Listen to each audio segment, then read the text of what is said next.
Holidays-nale, adu namma GT Holidays da.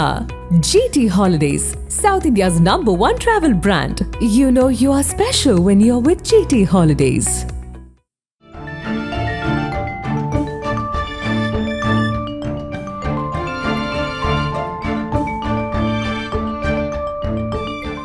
உங்கள் ஜீரண கோளாறுகளுக்கும் வயிற்றெரிச்சலுக்கும் சரியான ஒரு தீர்வு.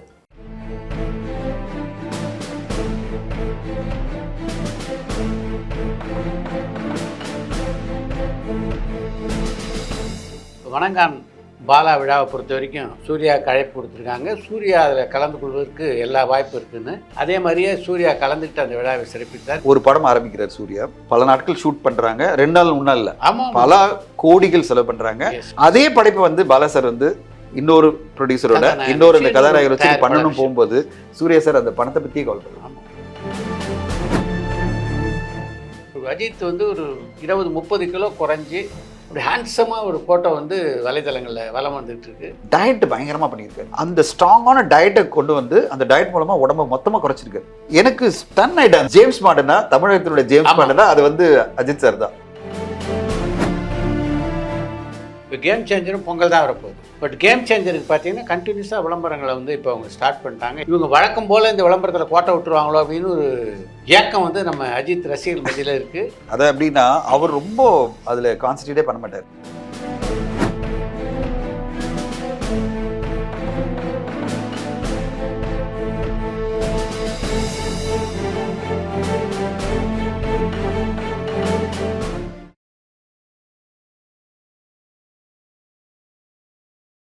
படத்துக்கான விமர்சனங்கள் பெரும்பாலும் பார்த்தீங்கன்னா அந்த படத்தை பாதிக்கிற மாதிரி அடுத்து யாரை பாதிக்குன்னா அந்த கதாநாயகனை தான் பாதிக்குது. இந்த கதாநாயகன் பாதிப்பை பற்றி சத்யராஜ் அண்மையில்ட்ட பேசிட்டு இருந்தேன். நான் ரொம்ப அழகாக சொன்னார் சார். இப்போ வந்து கதாநாயகன் நிலையிலேருந்து நான் வந்து கேரக்டர் கதாபாத்திரத்துக்கு போயிட்டேன். அதனால் எனக்கு வந்து ரிலீஸ் அப்போ எந்த டென்ஷனும் கிடையாது, படத்தில் நடிக்கும் போது எந்த டென்ஷனும் கிடையாது. அமைதிப்பட படம் பார்த்தீங்கன்னா முதல்ல நான் வந்து இப்படி சீட் நுனியில் உட்காந்துருப்பேன். அது மாதிரி நிலமை தான் நான் கதாநாயகன் நடித்த போது அடுத்து இதை படத்தை என்ன சொல்லுவாங்களோ இப்படி. அதுலேயே பார்த்தீங்கன்னா ஒரு ஸ்டேஜ் நான் அப்படி ரிலாக்ஸாக பின்னாடி சாஞ்சி உட்கார ஆரம்பிச்சிருப்பேன். அது மாதிரி நிலையில் தான் இப்போ நான் இருக்கேன். கேரக்டர் ரோல் பண்ணுற பொறுத்த வரைக்கும் எந்த பிரச்சனையும் இல்லை. இப்போ ஷூட்டுக்கு போகிறோமா, என்ன டயலாக் சொல்கிறாங்களோ பேசிட்டு நான் பாட்டு வந்துன்னு இருக்கேன். அந்த படத்துடைய வெற்றி தோல்வியெல்லாம் பெரிய அளவு இது மாதிரி கதாநாயகர்களுக்கு பாதிக்கிற அளவுக்கு ஒரு ஸ்ட்ரெஸ்ஸு கிடையாது. இன்றைக்கி சத்யராஜ் பார்த்தீங்கன்னா அவர் கதாநாயகன் நடித்த காலகட்டத்தில் எவ்வளோ பிஸியாக இருந்தாரோ அதை விட ஒரு பல மடங்கு பிஸியாக இருக்கிறதா பார்க்குறேன். ஒரு பக்கம் ஹிந்தியில் ஷாருக் கான் நடிக்கிறாரு, தெலுங்கில் நடிக்கிறாரு, தமிழ் நடிக்கிறாரு. ஒரு சீசனில் ரஜினிகாந்த் வந்து பறந்து ஷூட்டிங் போயிட்டுருப்பார். ஹைதராபாத்தில், பெங்களூரில், மெட்ராஸில், பாம்பேன்னு. அந்த மாதிரி நிலையில் தான் இன்றைக்கி சத்யராஜ் இருக்கிறதா நான் பார்க்குறேன். 100%. இப்போ இன்ஃபேக்ட் சார் கேரக்டர் ஆர்டிஸ்டாக இருக்கும்போது ஒரு படத்தை நீங்கள் தோல் மேலே சுமக்கலைன்னா எந்த பயமும் கிடையாது. ஆனால் ஒரு ஹீரோன்னு வரும்போது இல்லை, மிகப்பெரிய லெவலில் நம்மளுக்கு ஒரு பாதிப்பு ஏற்படுது. அது அவங்களுடைய கான்ஃபிடன்ஸை குறைக்கிறது மட்டும் இல்லை, அடுத்த கட்டமாக பிஸ்னஸ் பாதிக்குது. இப்போ நீங்கள் சொன்னீங்களே, இப்போ வெளியில் வந்து ஆடியன்ஸ்க்கு வந்து விடுதலை 2ல் கருத்தியெல்லாம் நிறைய விஷயம் இருக்குன்னு சொல்கிறது ஒரு கருத்து, அவ்வளோதான்.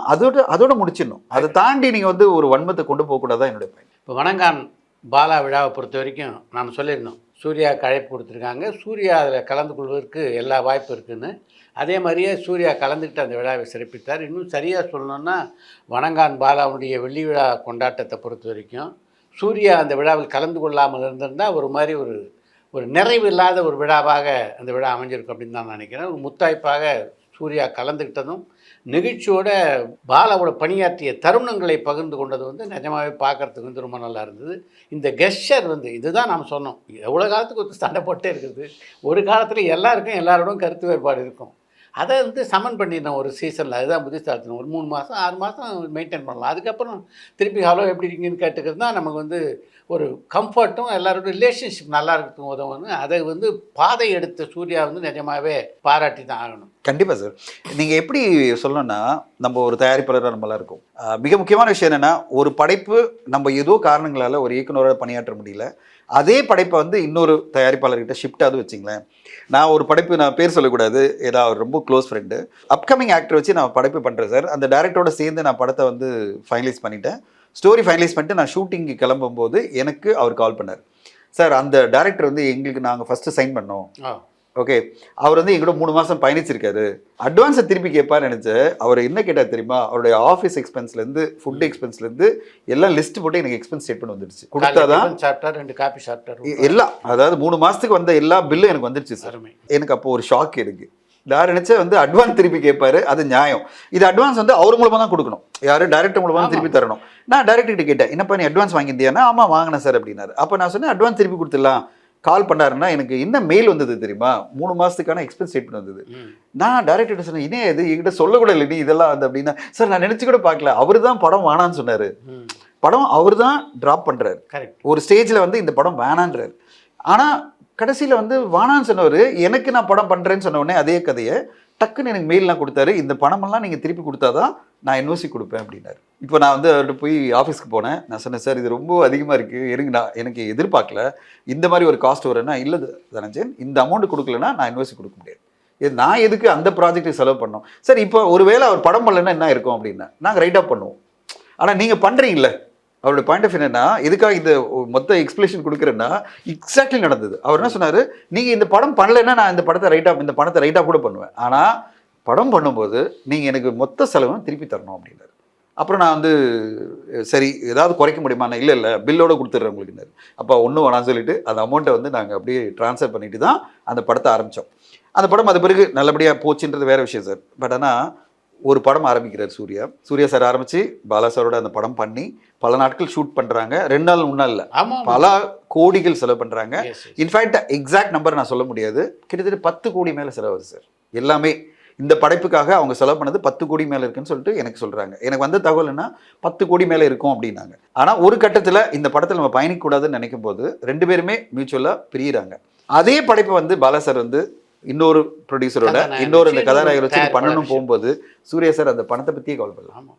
சார் எவ்வளோ பெரிய ஒரு விஷயம் சார். ஒரு சாதாரண விஷயம் இல்லை சார். 2 பேரும் மியூச்சுவலாக சேர்ந்து நாங்கள் இந்த படம் பண்ணலான்னு முடிவு பண்ணிட்டோம். இப்போ நான் உட்காந்துட்டு இது செலவாச்சு, இந்த படத்தை நான் வந்து என்கிட்ட ஹோல்ட் பண்ணணும்னு நினைக்கிறது எந்த வகையில் நியாயம்னு சொல்லிட்டு அந்த மொத்தமாக ரைட் ஆஃப் பண்ணிட்டு, ஆனால் நீங்கள் பண்ணீங்கன்னா சொன்ன பிறகு தான் அவர் வந்து இப்போது வேற ப்ரொடக்ஷனுக்கு அதுவும் அருண்ஜி சார் வச்சுட்டு அந்த படம் பண்ணியிருக்காரு. இப்போ அங்கிருந்து ஆரம்பிச்சு சூர்யா சாருடைய மனசு பாருங்க சார். நான் வந்து இந்த மாதிரி கிரேட் ஜெஸ்டரை நான் பார்த்ததில்லை சினிமா இண்டஸ்ட்ரியில். நல்ல விஷயங்களை சொல்லும்போது அதை வந்து பாராட்டாமல் இருக்கிறது வந்து, அதாவது எதுக்கு சொல்லுறேன்னா, தவறு செய்யும்போது சுட்டி காட்டுற மாதிரி அவர் நல்ல விஷயம் செய்யும்போது அதை மனசு பாராட்டணும்ல. அதாவது சார் அவர் வந்து அவர் சம்பாதிச்சாலும் இப்படி விட்டு கொடுக்கணும் என்ன சார் அவசியம்? எனக்கு ஒரு ப்ரொடியூசர் அப்படி விட்டு கொடுக்கலையே. நான் ஒரு படம் எடுக்கணும்னு சொல்லும்போது இல்லை சார் அந்த சில லட்சங்களை விடாமல் போட்டு ஒரு பொதுவாகவே சினிமா உலகத்தில் பார்த்தீங்கன்னா நீங்கள் சொல்கிற இது மாதிரியான பெருந்தன்மையான போக்குலாம் ஒரு 10 அல்லது 15% பேர்ட்டு தான் இருக்கும். ரொம்ப கம்மி சார், ரொம்ப கம்மி. இதெல்லாம் நான் சொன்ன இந்த அமௌண்ட் கேட்டவர் வந்து பார்த்தீங்கன்னா மிகப்பெரிய ஆள் தான். ஓகே, அவரு ரொம்ப தெளிவாக சொன்னார், தனஞ்சு நீ படம் பண்ண போற, எனக்கு அந்த பணத்தை கொடுத்துரு அப்படின்னாரு. இப்போ நான் சொல்ல வர்றது அந்த அமௌண்ட்னால அந்த கம்பெனி ஒன்றும் ஆயிட போகிறது இல்லை, ஒரு 6.5-7 lakhsனால ஆயிட போகிறது இல்லை. ஆனால் அந்த ப்ராஜெக்ட் எனக்கு அந்த 6.5-7 lakhs பெரிய அமௌண்ட். ஓகே, என்னடா சாப்பாடுக்கும் ரெண்டுக்கும் என்கிட்ட பில் வந்துருச்சு அப்படின்னு நினச்சிட்டேன். நான் சொல்ல வர்றது ஒரு 6.5-7 lakhsக்கே நான் தயங்குறேன்னா 10 கோடி மேலே ஒரு அமௌண்ட்டை வந்து ஜஸ்ட் லைக் தட் ஒரு மனிதன் விட்டு கொடுத்துட்டு எங்கள் அண்ணனுக்கு நான் பண்ணுற அந்த இது வந்து நான் கேட்க முடியாது, அதை வந்து நான் பண்ணியிருக்கணும், ஏதோ காரணங்களை பண்ண முடியல வச்சிங்களேன், அதுக்குள்ளே நம்ம போவேனா, ஆனால் நான் அதை விட்டு கொடுத்துட்றேன் அப்படின்னு சொல்லிட்டு அதை விட்டு கொடுக்குறாரு. அதுக்கு பிறகு அந்த படைப்பு உருவாகுது. உருவான பிறகு அந்த ஃபங்க்ஷனுக்கு கூப்பிட்றாங்கன்னா எங்கள் அண்ணனுக்கு நான் வருவேன். ஏன்னா அவர் அந்த மேடையில் சொன்னது சார் அவ்வளோ ஆத்மார்த்தமான விஷயம். ஒரு நந்தா இல்லைன்னா எனக்கு ஒரு காக்கா இல்லை, காக்கா இல்லைன்னா கஜினி இல்லை, நான் இவ்வளோ பெரிய ஆள் இல்லை, அதனால் எனக்கு எல்லாமே என்னுடைய ஆதாரமே எனக்கு வந்து பாலா சார் தான், அதனால் அவருக்காக நான் வருவேன் அப்படின்னு சொல்லும்போதே எவ்வளோ ஒரு அன்பு முச்ச சார். ஃபேமிலியை பொறுத்த வரைக்கும் சூர்யாவெல்லாம் தாண்டி சிவகுமாருக்கு வந்து ஒரு பெரிய சாஃப்ட் கார்னர் வந்து பாலா மேலே உண்டு. அந்த படத்தில் நடிக்கும்போது வந்து சூர்யா சிவகுமாருக்கு வந்து அது முக்கியமான கதாபாத்திரம்னு அப்படின்னு சொல்ல முடியாது. கரெக்ட். சேது படத்தில் அவர் தான் ப்ளஸ் பாலாக்கு. ஆனாலும் வந்து என்ன காரணத்தால் சில பேரை பிடிச்சி போகலையா சில மாதிரி, அது மாதிரி வந்து பாலா மேலே அவருக்கு எப்போவுமே தன்னுடைய பையன் மாதிரி தான் பாலா பார்க்க, மூத்த மகன் மாதிரி தான் சார். இன்ஃபேக்ட் அந்த விழாவில் நான் இருக்கும்போது நான் பார்த்தது சூர்யா சாருக்கு வந்து கோயம்புத்தூர்லேருந்து ஷூட்டிங்லேருந்து இங்கே வராரு. அதை விட முக்கியமான விஷயம் சார், சூர்யா சார் அவருடைய இதுக்காக ஃப்ளைட்டுக்கு போயிட்டாரு, சிவகுமார் சார் கிளம்பவே இல்லை. ஆமாம், நான் என்ன பண்ணேன், நாங்கள் எங்களை கூப்பிட்டாங்க, மேடையில் பேசி முடிச்சிட்டோம், நான் இப்போ எல்லாரும் ப்ரொடியூசர்ஸ் எல்லாம் கிளம்ப ஆரம்பிச்சாங்க. நான் வந்து சார் நான் உட்காட்டுமா, இல்லை நான் கிளம்பிடுவேன், நீ கிளம்பிட, நான் கடைசி வரை இருப்பேன். நான் சொன்னேன் என்ன சொல்கிறீங்கண்ணா, இல்லை நான் இருக்கணும், பாலா சாருக்காக இருக்கணும், நீ போ அப்படின்னாரு. அப்புறம் நான் கிளம்பிட்டேன். அப்புறம் பார்க்கும்போது கிட்டத்தட்ட 11:30-12 வரையும் கடைசி வரை இருந்து எல்லாரோடும் பயணித்து ஒரு கம்ப்ளீட்டாக ஒரு நெகிழ்வான ஒரு நிகழ்ச்சியாக மாற்றினது வந்து சிவகுமார் சார். அப்போது எந்த அளவு வந்து பாலா சார் மேலே அவங்களுக்கு இருக்கிற பிரியம். ஸோ இப்போ ஊடகங்களில் பேசுறது எல்லாமே அவங்களுக்குள்ள இருக்கிற டிவிஷன் எதுவுமே இல்லை சார். அவர் ஒரு படைப்பை பண்ணுறாங்க, அதை விட்டு கொடுத்தாலும் அந்த பணத்தை பற்றி கவலைப்படலை, பல கோடிகள் போது கவலைப்படலை. அது பிறகு அந்த மனசு ஏதாவது நம்ம படத்தில் பணியாற்றலையே அப்படின்னு நினைக்கவே இல்லை. பாலா சாருக்கு 25 அப்படின்னு வரும்போது நாங்கள்லாம் இருப்போம், எங்கள் குடும்பமாக இருப்போம், அவரை செலிப்ரேட் பண்ணுவோம் அப்படின்னு வந்து சூர்யா சார் வந்ததும் சிவகுமார் சார் இருந்ததும் மிகப்பெரிய பெருமையாக நான் பார்க்குறேன். அதோட இண்டஸ்ட்ரியை நான் வந்து பெருமையாக என்ன பார்க்குறேன்னா, மணி சார் வந்து அங்கே இருந்தது, மணிரத்னம் சார் வந்து இருந்து கொண்டாடினது, அவர் வந்து வாழ்த்தி சொன்னது, சிவகார்த்திகேயன் அவர்கள் வந்ததும் நான் கண்டிப்பாக அப்ரிஷியேட் பண்ணுறேன். ஏன்னா சிவகார்த்திகேயன் அவர்கள் வந்து இப்போ இந்த ஒரு 15 வருஷத்தில் இவ்வளோ பெருசாக ஒரு அச்சீவ்மெண்ட் பண்ணவர், இன்னைக்கு வந்து ஒரு படம் இப்படி ஒரு பெரிய படம் வருது, அந்த படத்துக்கு நானும் ஒரு சப்போர்ட்டாக இருக்கணும் அப்படின்னு வந்திருக்காருல்ல, அதையும் நம்ம அப்ரிஷியேட் பண்ணணும். எல்லாமே ஒரு படத்துக்கு சப்போர்ட்டாக இருக்குல்ல சார். இப்போ சூர்யா சார் ஒரு சைடில் பெரிய சப்போர்ட், சிவகார்த்திகேயன் பாலாவோட பணியாற்றல, ரெஸ்பெக்ட் தானே, ஒரு நல்ல director, you should be felicitated. Correct. அந்த ஒரு பாலா 25 வரும்போது சிவகார்த்திகேயன் வந்து கலந்துக்கிட்டு அந்த விழாவை இவ்வளோ பெருசாக சிறப்பிச்சு தான் நான் வந்து கண்டிப்பாக பெருமையாக பார்க்குறேன். இது ஒரு முன்னுதாரணமாக இருக்கும். இந்த நிகழ்வு வந்து செலிப்ரேட் பண்ண வேண்டிய எல்லா மாலுமிகளுக்குமே ஒரு முன்னுதாரணமாக இருக்கும். இந்த மாதிரிலாம் பண்ணணும் அப்படின்னு வரும்போது எல்லா இயக்குனர்களும் வந்துடுவாங்க. இது போன்ற விழாக்களில் பெரும்பாலும் பார்த்தீங்கன்னா விஜய் சேதுபதி பங்கேற்பார். அவருக்கு வந்து அதிகமாக சம்மந்தம் இல்லைன்னா கூட இது மாதிரி ஆட்களுக்கு வந்து ஒரு பாராட்டு வேணா நிச்சயமாக அவர் வந்துடுவார். அன்றைக்கி ஒரு ஊரில் இல்லையா அப்படின்னு இருந்துருந்தால் அவரும் நிச்சயமாக அந்த விழாவில் கலந்துக்கிட்டு இருந்திருப்பார். ஆனால் ஒரு சிறப்பான விழாவாக அந்த குழு பண்ணிட்டாங்க. இன்ஃபேக்ட் வந்து அந்த படத்தினுடைய தயாரிப்பாளர் வந்து நீங்கள் வந்து எனக்கு வந்து எல்லாருமே சொன்னது வந்து டைரக்டர் விஜய் சார் சொன்னாங்க. டைரக்டர் விஜய் சார் வந்து அவ்வளோ பிரமாதமாக முயற்சி எடுத்திருக்காரு இந்த இந்த ஒரு விழாக்காக. அவ்வளோ பெரிய ஆர்கனைசிங்காக அவர் பண்ணியிருக்காரு. அவரோட சேர்ந்து ராம் சார், லிங்குசாமி சார்லாம் எல்லா டைரக்டரும் வர வச்சிருக்காங்க. இப்போ ஒரு டீமா இப்போ வந்து சார் எவ்வளோ பெருசாக ஒரு சப்போர்ட்டாக இருந்திருக்காங்க பாருங்க. இப்போ ப்ரொடியூசர் சுரேஷ் காமாட்சிக்கு இவ்வளோ பேர் சப்போர்ட்டாக இருந்து ஒரு குழுவாக இருந்து எல்லோரையும் வரவழைச்சு மிகப்பெரிய லெவலில் ஒரு செலிப்ரேஷனாக பண்ணிட்டாங்க. அது பாலா சாருக்கு ஒரு நிறைவாக இருக்கும்ல. என்ன வந்து இதுதான் நான் சொன்னேன். இப்போ பாலாக்கு இந்த பாராட்டு நடத்துறது ஒரு மிகப்பெரிய விஷயம். இப்படி இதை பாலாவோட நிறுத்திடக்கூடாது. இது மாதிரி பாராட்டப்பட வேண்டிய பல கலைஞர் நம்மகிட்ட இருக்காங்க. இவங்க எல்லாரையும் அந்தந்த சமயத்தில் அவங்க ப்ரெசன்ஸில் அவங்கள வச்சுட்டு அவங்களுடைய சாதனைகளை சொல்லுங்கள். அதுதான் மிகப்பெரிய மகிழ்ச்சி அவங்களுக்கு. அதனால் மாதம் ஒரு விழாங்கிற மாதிரி கூட இது வந்து கண்டிப்பாக பண்ணலாம். அமைப்பு ரீதியாக கூட பண்ணலாம். அமைப்பு ரீதியாக பண்ணலாம். பட் என்ன தெரியுமா சார், எல்லாருமே அதாவது கமர்ஷியல் நோக்கத்தில் பார்த்துடக்கூடாது. இது ஏதோ வித்துருவாங்க, இதை சம்பாதிக்க போகிறாங்க. எங்கே பிரச்சனை வருது தெரியுமா சார், இந்த மாதிரி விழான்னு போகும்போது நம்ம செலவாகும்ல. இப்போ எப்படி மற்றவங்க பார்க்குறாங்கன்றது ஒரு பிரச்சனை இருக்குது. இப்போது நம்ம வந்து இப்போது அவங்க பண்ண ட்ரேட் சென்டர் பண்ண நிகழ்வுக்கு சார் 75 lakhs 1 crore ஆகும் ஈஸி மினிமம். நான் சொல்கிறது 75 1 crore ஆகுதுன்னு வச்சுங்களேன். இந்த பணத்தை யார் செலவு பண்ணுறது? அப்போ நம்ம ஸ்பான்சர் எடுக்கணும்ல. இப்போ ஸ்பான்சர் எடுத்தாலே வரவங்களாம் நினைக்கிறாங்க ஏதோ ப்ரொடியூசர் சம்பாதிச்சிட்டு போறாரு, ஒரு 8 கோடி ரூபாய் சம்பாதிச்சிட்டாருன்னு ஒரு தவறான ஒரு கண்ணோட்டத்தில் பார்க்குறாங்க. இப்போ இதுக்கு செலவு இருக்குது, 1 கோடி இருக்குன்னா அந்த 1 கோடியை வந்து ஏன் ஒரு அமைப்போ இல்லை ஒரு ப்ரொடியூசரோ செலவு பண்ணணும்? அதுக்கான ஒரு செலவு பண்ண முடியாதுல்ல. 10 கலைஞருக்கு பண்ணான்னா ஒரு இப்போ தயாரிப்பாளர் சங்கமோ இயக்குனர் சங்கமோ இருக்கு, 10 கோடி எங்கே செலவு பண்ண முடியாது. எங்கே இருந்தாலும் இது மாதிரி கலெக்ட் பண்ணி இந்த செல்வாக்கை வைத்து கலெக்ட் பண்ணி தானே பண்ண முடியும். ஆனால் புரிதல் எப்படி தெரியுமா இருக்கு, நம்ம வெளியில கேட்டோம்னா அவங்க என்ன நினைக்கிறாங்க, ஒரு கலைஞருக்கு நீங்க பாராட்டு விழா பண்ண போறீங்க வச்சுங்களேன், அவங்க கூட நினைக்கிறாங்க நீ எவ்வளவு சம்பாதிக்க போற, அப்ப நீ எனக்கு இவ்வளவு கொடு அப்படின்னு வரும்போது பிரச்சனை ஆரம்பிக்குது. நான் சொல்றது பங்கேற்கிறவங்களும் கேட்க ஆரம்பிப்பாங்க. அவங்க என்ன சொல்லுவாங்க, இல்ல நீங்க எவ்வளவு சம்பாதிக்க போறீங்க, பிராண்ட் எல்லாம் வச்சு பண்றீங்களே அப்படின்னு வரும்போது தான் பிரச்சனை வருது. ஆனா எல்லோருக்குமே நான் சொல்ல வர்றது, இந்த மாதிரி நிகழ்வுகள் பண்ணுறதுக்கு மினிமம் 1 கோடி ஆகுதுன்னா அந்த 1 கோடியை ஒரு ஆர்கனைஸ் பண்ணுறவங்க எப்படி ரிகவரி பண்ணுவாங்க? அப்போ பிராண்டை கொண்டு வந்து தான் பண்ண முடியும். இதை ஒரு பிஸ்னஸாக பார்க்காம நம்முடைய ஒரு ரெஸ்பான்சிபிலிட்டி. ஒரு நிகழ்வு நடக்குது, ஒருத்தருக்கு ஒரு பாராட்டு நடக்குதுன்னா நம்மளால முடிஞ்ச ஒரு 1/2 hour தானே.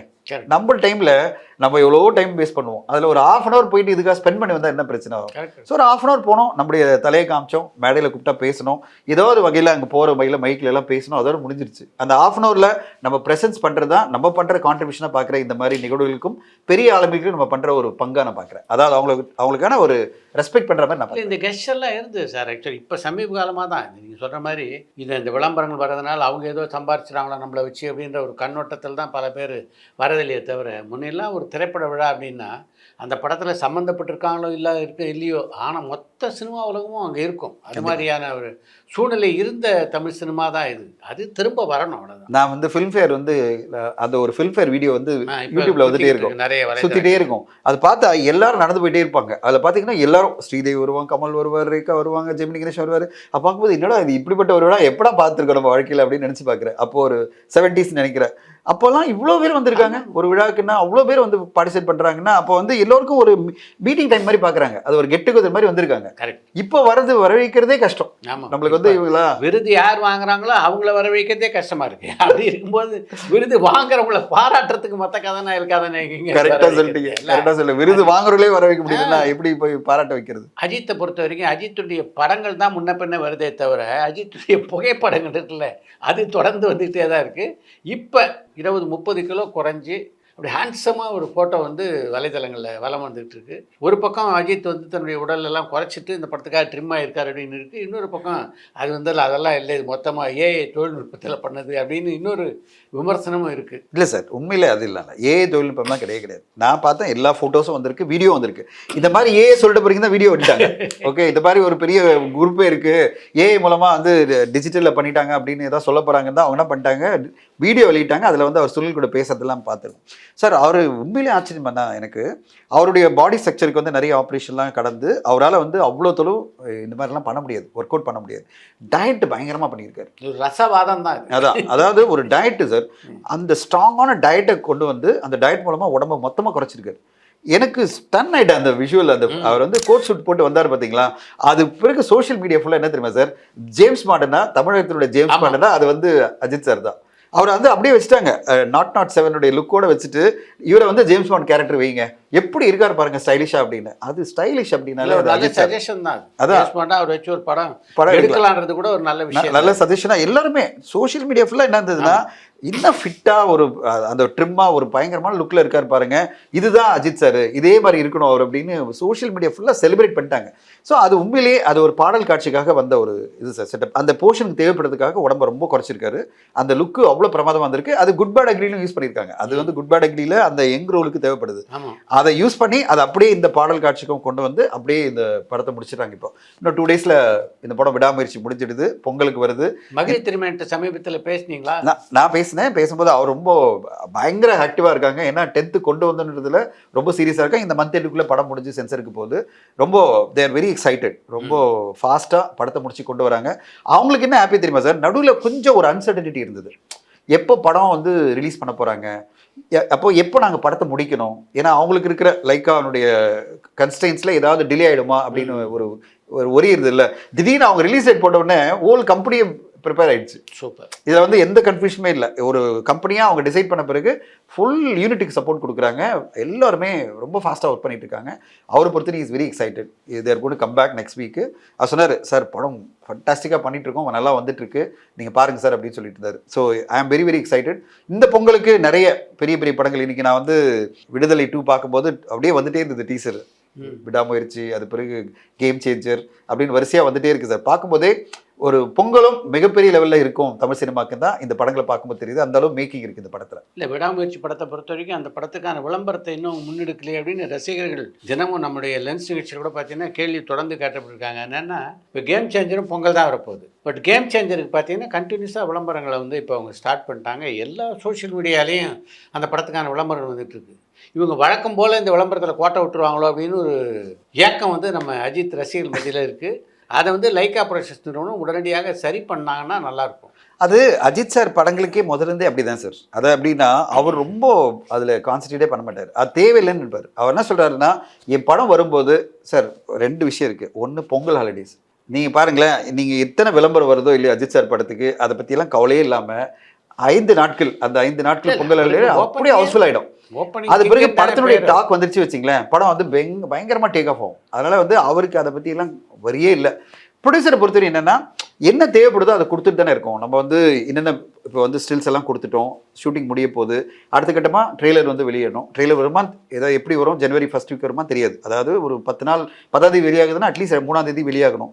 ஸோ அது மாதிரி அதில் தான் அவங்க கான்சன்ட்ரேஷன் இருக்க தவிர, இந்த மாதிரி சோஷியல் மீடியாவில் கேம் சேஞ்சர் போடுற மாதிரி நம்மளும் போட்டுட்டு இருக்கணும் அப்படின்ற பிளான்லாம் அவங்க இருக்க மாட்டாங்க. ஏன்னா அந்த மாதிரி அஜித் சார் ஒத்துப்பாரான்னு எனக்கு தெரியல. இது மாதிரி ஓவராக ப்ரொமோட் பண்ணுறதுன்றது அவருடைய இதில் இல்லை. அவரை பொறுத்தவரையும் வந்து கரெக்டாக போயிட்டே இருங்க, நம்ம படம் வந்தவொடனே படமே ஜெயிச்சிரும் அப்படின்ற நம்பிக்கையில் தான் அஜித் சார் பயணிப்பார். அதனால் விடாமுயற்சி பெரிய எதிர்பார்ப்பில் வர தொட்டு அந்த எந்த ஒரு கன்சர்னும் இல்லை. அதுக்கான ஓப்பனிங் வந்துடும். அதுக்கப்புறம் படமே சூப்பராக இருக்கும்போது ஃபென்டாஸ்டிக்காக சக்ஸஸ் ஆகிடும். ஓகே, அடுத்த வாரம் சந்திப்போம். Thank you sir. பரபரப்பான சினிமா செய்திகள், நட்சத்திரங்களின் பேட்டிகள், சினிமா வரலாறு ஆகியவற்றை பார்க்கவும் படிக்கவும் உங்களுக்கான இணையதளம் tourantalkies.co.